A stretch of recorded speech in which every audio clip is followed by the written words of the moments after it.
I'm Congresswoman Diana DeGette from Colorado, and I'm co-chair of the Pro-Choice Caucus in the House. As we've heard, 3 women have now come forward with allegations of sexual assault by Brett Kavanaugh.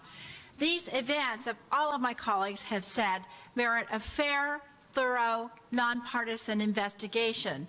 The Senate leadership knew about Dr. Ford's allegations as long ago as last week. So what they did was appalling. Instead of having an investigation, they tried to hurry up the confirmation process and sweep the facts under the rug. And now look what's happening.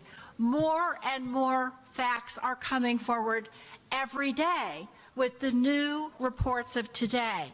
We can't just give Judge Kavanaugh a pass on his alleged behavior, treating like it never happened or acting like it's a mere detail in our bigger picture.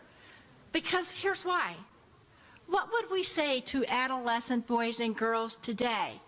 It's okay to act like Judge Kavanaugh did when he was younger because it'll all be forgiven and swept under the rug later? No. No, we live in a different world now. Dr. Ford, Deborah Ramirez, and Julie Swetnick, they're risking everything by speaking out. They need to be respected for their courage. They need to be given the same due process that all sexual assault survivors should be provided. And we need to have this investigation. I will say, though, as co-chair of the Congressional Pro-Choice Caucus, we've been concerned about Judge Kavanaugh since these confirmation hearings began. He went up in front of the Senate Judiciary Committee and he said he would support Roe versus Wade because it was settled law. But his writings and all of his past experience show that his views are exactly otherwise. And I just have one question to ask. If Judge Kavanaugh is obviously so inclined to lie about his youth, why wouldn't he lie about his views when he testified in front of the Senate Judiciary Committee? This is why we need to have a full investigation. It goes to this gentleman's credibility. And I'll say one last thing. I spent last week in Denver, Colorado, in my congressional district talking to women. Every single woman that I know has had some kind of experience in her life, whether it's somebody exposing themselves to them or worse. And every single one of those women has those memories inside of her, no matter how long ago they happened. She knows when it happened, how it happened, and it's become part of her. And so what I will say, the women of America know that when these 3 women say this, they know it happened to them. And we need to believe them, and we need to take this very, very seriously. I'm now pleased to introduce Jackie Spear, my colleague from California. Jackie.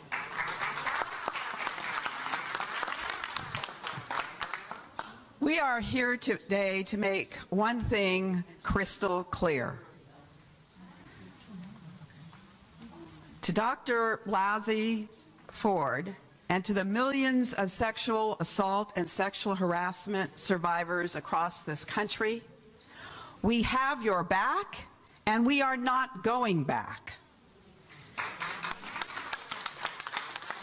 Despite the best efforts of President Trump, Senator McConnell, and the Senate Judiciary Committee Republicans, we are not going back to the days when blatant disdain for women and sexual assault survivors was the norm. And we're not standing idly by as Majority Leader McConnell tries to gut the Congressional Accountability Act of 1995 Reform Act because he doesn't want to hold members of the Senate financially responsible for harassment or sexual violence. We are not standing by as Senator McConnell refuses to bring the Violence Against Women Act reauthorization for a vote before the election. We are not putting up with yesterday's announcement by the Senate Judiciary Committee that they have scheduled a vote on Kavanaugh's confirmation before they have even heard from Dr. Blasey Ford. How disrespectful. Senator McConnell and Senate Republicans have made a mockery of the Senate and the confirmation process. Through their actions and words, they've further violated Dr. Blasey Ford and all survivors. But I have news for the President, for Senator McConnell, and Republicans in the Senate. Despite your most shameful efforts, these survivors are being heard. The country hears them. All of us hear them. And we want them to know that we have their backs and we are not going back. Because we know that the Department of Justice, that 2 out of 3 sexual assault survivors never report to the police. We also know that from the National Sexual Violence Research Center, and they have done an exhaustive study, 93 to 97% of those that complain, that file a complaint of sexual harassment or sexual assault are telling the truth. So, Dr. Blasey Ford, we believe you, we have your back, and we promise you that we're not going back. We have the backs of women and men who've come to us to share their experiences of sexual harassment and abuse at the hands of members of Congress and senior staff and other survivors from boardrooms to break rooms across this country. To all of you, we say we have your backs and we aren't going back, and furthermore, you deserve to be heard. And if the Senate will not let the other victims be heard, we, among the House Democrats, will hear you in another forum here on the House side, because we believe you and we are not going back. You've all seen the pictures of our colleagues marching over to the Senate side in 1991. One person was tasked to manage the floor, and that was Rosa DeLauro at that time. Rosa, thank you for being there then and now. They sent me to some meeting off the campus to tell them what they were doing. We were very proud of their courage. Let me just say this. There's an allegation made against a person. An allegation, as I said before, that has lifetime impact on a person to be violated in that way by a person who wants a lifetime appointment to the Supreme Court and doesn't think that this should matter. So many of the Republican colleagues have said, doesn't matter, he should be appointed anyway. It does matter. So there's one violation, the physical violation that happened. The second violation is the invasion of privacy and the assault on the person who comes forward. This has to stop in our country. We believe in due process. We believe in finding the truth. That's why we need an investigation. But Dr. Blasey Ford has had 2 assaults, one personal and then an assault on her family's privacy, and you're aware of the fact that she's really had to move out of her home. This is a real thing, and it has a chilling effect on people coming forward. It took great courage for her to come forward. And then the third assault is the assault by the cowardice of the Republican senators on the Judiciary Committee to act in the manner in which they did, a process that does not serve justice, does not serve seeking truth, does not serve the integrity of the court, and does not serve the respect for women in our country. 3 attacks. So let's hope as we go forward that Judge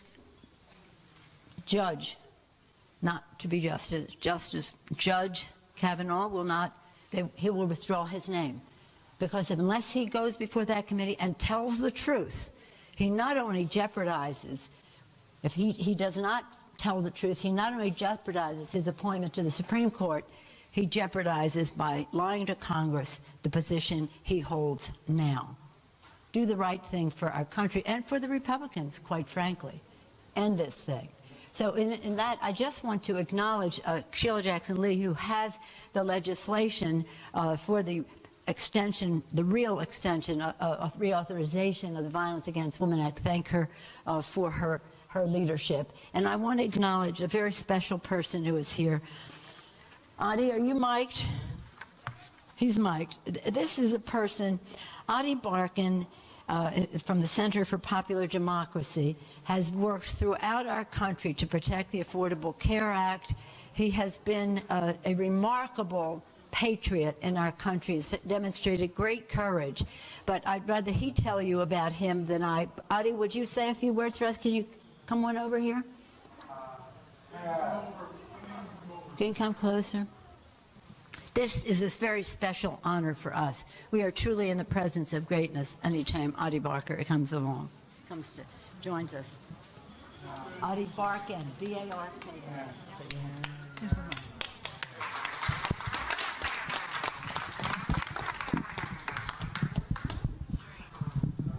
We're going to try and do this. We'll see what happens. I don't think we can get it much closer. Let's see.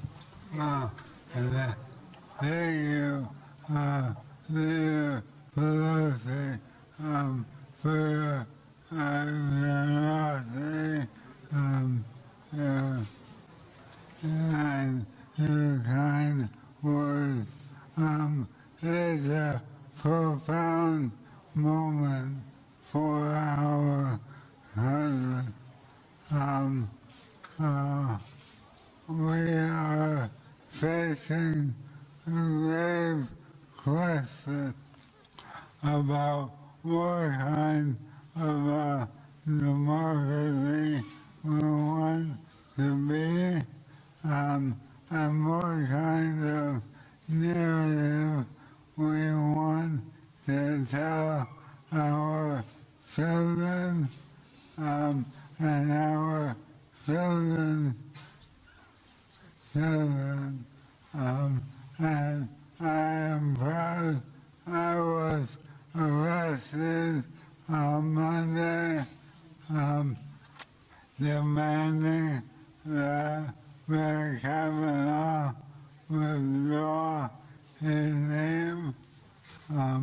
And today's news makes it all the more clear that his confirmation will be an abomination on our country. I've been all across the country this summer. Your bus trip, on your bus trip. 21 states, and I know that Americans expect more of our government and more of our leaders, and I'm proud to be here, surrounded by members of Congress who have fought for human dignity for many decades and will continue to do so, and will help guide our country out of this dark moment into a brighter future. Thank you very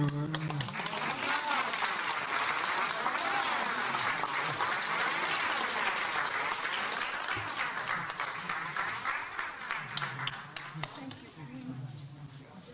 Thank you all. Let's stay tuned. Anything can happen any moment here now. We hope to hear that the judge will withdraw his name. We hope to hear senators of the control of the Judiciary Committee will postpone the hearing until there is an opportunity for an investigation by the FBI. And we hope that they will listen. That if this hearing goes forth, they will listen to Dr. Ford, that they will listen and that they will learn and they will understand what this means to our country, the women of our country, the families of our country, the men and women of our country. And thank you all very much for being here. Thank you.